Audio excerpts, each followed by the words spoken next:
Hello there. Welcome to Fairfax Station. It's been quiet today. We should have a generous amount of time for a visit.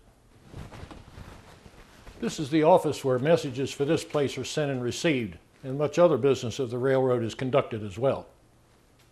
The telegraph first arrived here in the 1850s.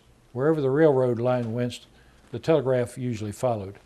They were used to conduct all sorts of railroad business, and the rail lines provided a convenient right-of-way for telegraph lines to be built. Samuel Morse was issued the first patent for a telegraph in the United States. Mr. Alfred Vail and others helped Mr. Morse improve his telegraph and created the code by which it operates.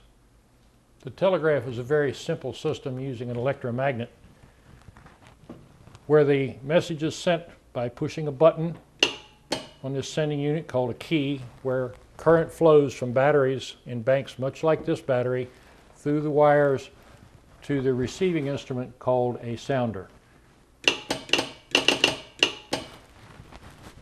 The dots and dashes are long and short pulses on the wires created by the sending key, where a short system is a dot, a longer closure is a dash, and they're arranged in unique groups to make letters, numbers of the alphabet, so messages can be spelled out. The telegraph was very important during the Civil War, and Fairfax Station was on a main line to Washington City and the White House.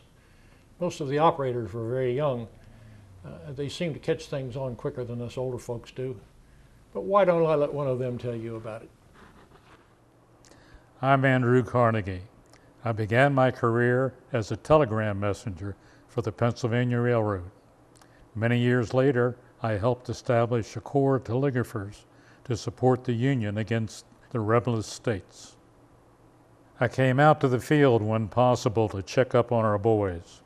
Over 1,000 of them served in the U.S. military telegraph corps before the horrible battle was over.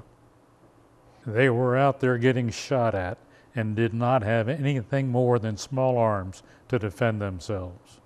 They did not wear uniforms, so if they got captured, they might be shot as spies if they didn't cooperate with the secessionists and use their abilities against us.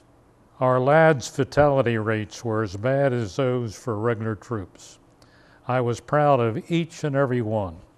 They stretched more than 20,000 miles of wires across this country before the rebellion was over. Some of us went on to other things, but most stayed in the telegraph business. I fear that the world will never know what the lads did then. Those were hard times, but it's better now. The telegraph is nearly everywhere. It's hard to imagine that anything could be created that would ever take its place.